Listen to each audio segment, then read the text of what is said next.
start our program, I'd like to call the Assistant General Manager of Anvil Publishing, Ms. Karina Velasco, for the welcome remarks.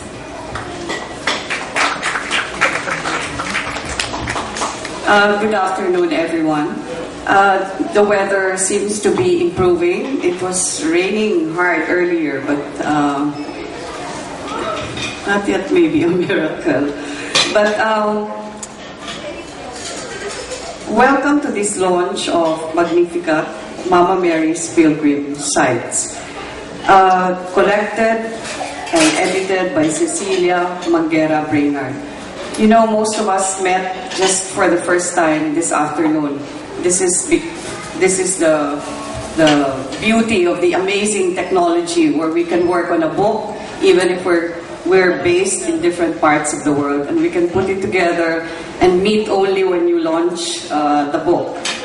Even Cecilia just is meeting many of the contributors for the first time this afternoon. Cecilia's been our author for close to 2 decades and has put together a number of books for us. And I think she has done so much because she's actually based in LA. She has done so much in terms of literature in shortening the distance between the US and the Philippines, making books that Filipinos read wherever they are. For being Pinoy, as we all must already know at this point in time, is certainly not contained by space or place. Calling the Virgin Mary Mama Mary is so Filipino. I think it is one of the things or one of the trademarks that you know a Filipino by. I don't know if some of you are familiar with this book. You know your Pinoy if, and I think one of the things or items listed there is calling the Virgin Mary Mama Mary. So the Philippines is really Mama Mary country. Generations of women were young girls once, dedicated or devoted to the sodality of Mary, the Legion of Mary, or were offering flowers every summer in May.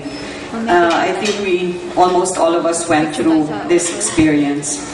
The book celebrates that undying devotion to Mama Mary and hopes to expand our knowledge of similar devotions in many other parts of the world. Only a few are able to afford to go on pilgrimages and tours to the Marian sites or the miraculous sites. So this is one way of being able to allow others to appreciate the impact and the beauty of these pilgrimages or visits to the Marian sites. At this point, I would like to call our editor, Cecilia Manguerra Brainard, to with me introduce the contributors who on behalf of Anvil we congratulate for having put together this book. It started as just an idea in our marketing manager's mind, and now it's a real book. Normally books on Mary always take a life of their own after. So Cecilia will talk about how this book was put together and to tell you a little more about the contributors. Thank you. Thank you, Karina. I am grateful to Karina, actually. I think we have, between the two of us, we've shared, she's accepted, I don't know, how many books now, Karina? 9, 10 books of mine, ranging from fundamentals of fiction writing to a little dab of erotica to Mama Mary books. So we ran a whole gamut of projects. It was in one of the book launchings of an earlier book, perhaps about 3 or 4 years ago, when I was talking to Gwen Galvez, who is unfortunately elsewhere, and we realized we are both Marian devotees. And Gwen was very excited about this, and she was prodding me to write a book in the voice of Mary. It would have been something like a Dear Abby, but Dear Mama Mary. And I thought, oh, that's nice. So when I got back to the States and I had some time, I actually tried to do it. And it was really very bad. It was so trite. It was very hard to sound like Mary. It's so parang goody-goody. So anyway, I told her eventually, I said, I can't do it, Gwen. So she says, yeah, some other writers have had a hard time. Then there was, just last year, there was another exchange with Gwen and the Anvil staff, and there was some comment about some articles that I had written about my visits to Ephesus and some other Marian pilgrim sites. And they said, well, something to the effect like, well, that would make a nice book. If it's a whole bunch of articles about Marian sites. And I went back and I said, well, I've only visited maybe 6. That doesn't make a book. I said, but other people have been there, and I'm sure that we can get them to contribute. And so we started. They were excited about it. I was excited about it. And the very interesting thing to me is that, and Karina mentioned it about how a book takes a life of its own, is that I've edited many books, and usually it's really hard. I mean, you're badgering people, you give them deadlines and all of this, a lot of difficulties. But somehow this book happened very quickly. I mean, people were excited about it, and some of them looked at it as my prodding them was a direct call from Mary, and non-writers responded. Here's our vice president of Union Bank here who took the pen and picked up the test because she felt like Mary was really asking her to write. And so it was very nice. It was almost magical as far as the editing part of it was concerned. So what do we have? We have 24 articles by different people about their experiences when they went on a pilgrimage to a Marian site. And let me mention to you the Marian sites. The book does not try to be comprehensive, because when I actually did research, there are very many pilgrim sites. Mary has gone out of her way to make herself so accessible to all of us. And one other thing, and I talked it over with Anvil and Karina in particular, was I did not want to just have the Marian sites that are outside of the country. I went out of my way, and so the book actually includes 8 Marian sites aside from the other sites. I'll just mention them to you because you might be interested. So we have, of course, Bosnia-Herzegovina, Our Lady of Medjugorje; Eritrea, Saint Mariam de Rite; Ethiopia, Saint Mariam de Rite; and then France, of course, Our Lady of Lourdes; France, Our Lady of the Miraculous Medal.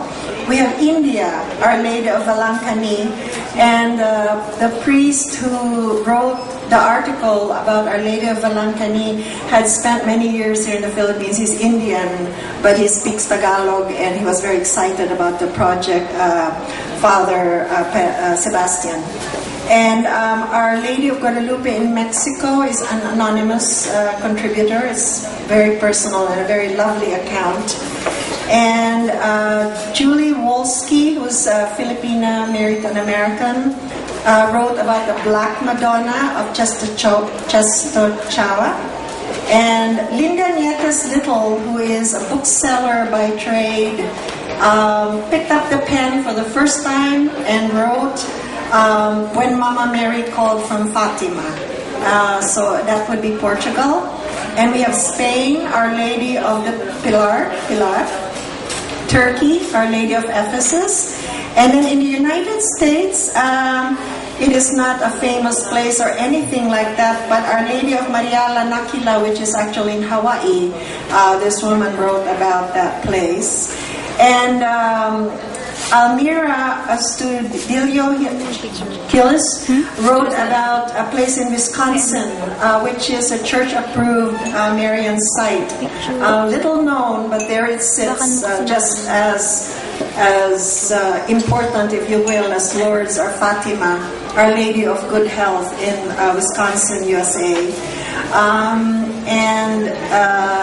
Maria Shokan wrote about France, Portugal, India, France, Portugal, Spain.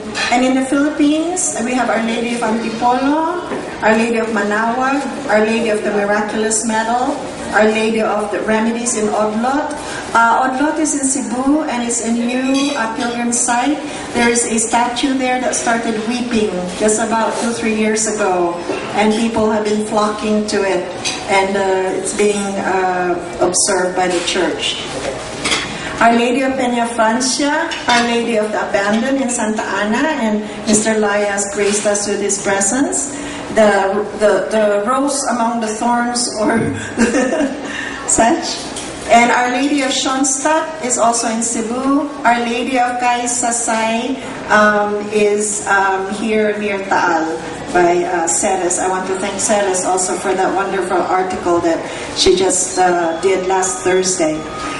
There were very many people who were most generous in helping us. Of course, the book has an imprimatur from Bishop Tagle, given very generously and just very quickly. We have a very wonderful blurb for the back of the book by Bishop Jaucian from Bangued. And again, he just very generously did that. Father Reuter also sent us a little blurb. Reverend Father Miranda in Cebu was also very generous in sending us a blurb.